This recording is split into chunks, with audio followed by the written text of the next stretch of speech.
For new provider registration into the Early Intervention Provider Portal, users will first need to sign up.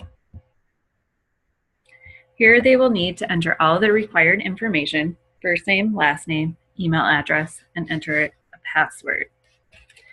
All required fields are identified with the asterisk.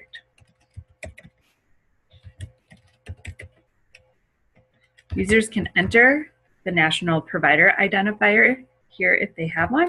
It is not required.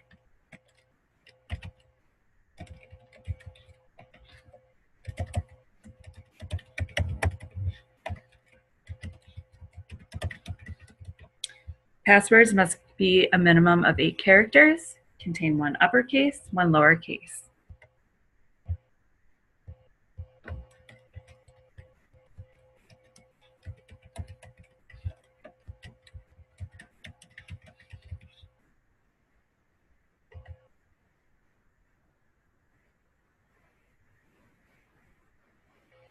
Next, they will continue on entering all of their personal contact information.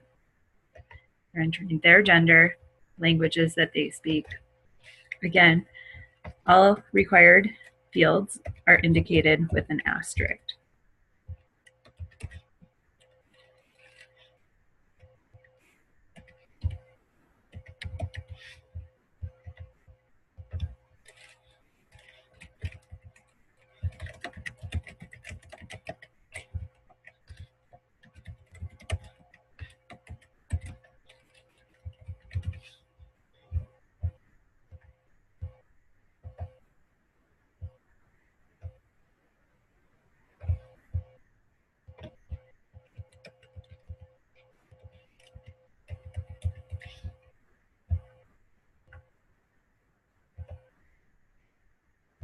Users can enter a bio here. This is a really great place to sell themselves and tell a little bit about their experience and their background.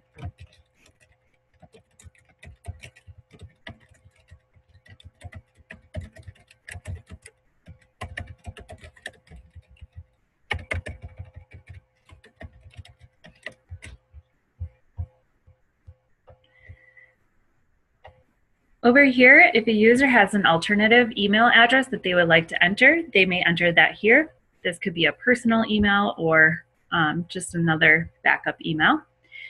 If a provider is associated with another employer, they would enter their employer's information here as well.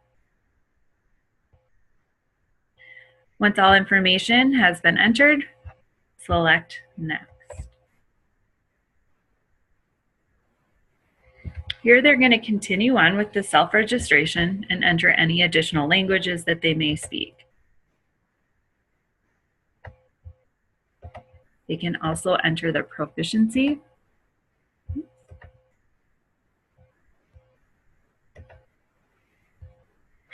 Select if they are willing to work with an interpreter and if they have experience. Here, they'll be able to enter all of the insurance that they accept and enter their Medicaid provider ID. Select Next. Next, the provider will be able to enter their availability and if they are accepting new clients. If they are accepting new clients, they'll simply select Yes and select the times that they are available. If they select any time, all of the boxes will be checked. They can go in and unselect certain times of the day. They're no longer accepting new clients. They simply go to this page and say no. If they select no, users will not be able to be assigned new cases.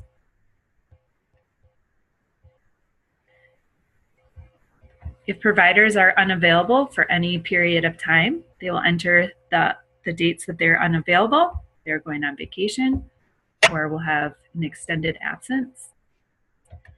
Select Next. Next, the provider will be able to enter all of their background and disciplines and certificates. Here, the years of experience, they'll go ahead and just Click in the box. No need to try to delete the zeros that are in there, and just enter the time that they are, that the years that they have. Accidentally hit return. Here they'll be able to upload any certifications and identify what their background is in.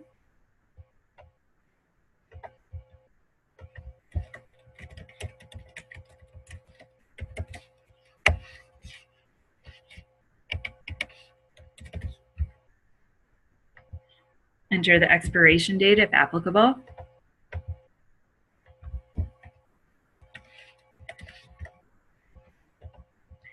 Check if there is a waiver in place, and save. The status will automatically be active. It will be expired if the expiration date has lapsed. Providers will be notified 30 days in advance of any expiring certifications. Users can upload any documents. It is highly recommended that users enter or upload, PDFs. Select all service models. They have experience and are able to deliver services. Any specialty areas.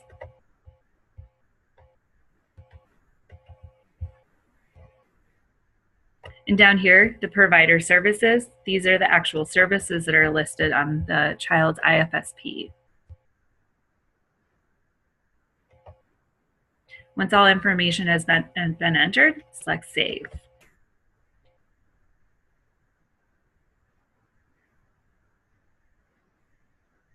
Next, the provider will register with the CCB.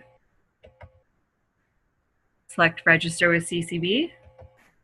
Select the CCB that you would like to work with, and select Submit.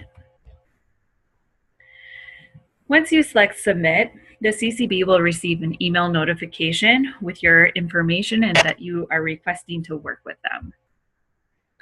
The CCB will verify all of your information. Once they have verified your information, they will send your attest status will be changed to waiting for you to sign your attestation. If a user is employed by an outside agency, they can go ahead and enter that here. You would just enter the agency, select search. They can select it. The provider request email, this is where if somebody else at your agency is in charge of managing any requests for services, you would enter that email address here. Save.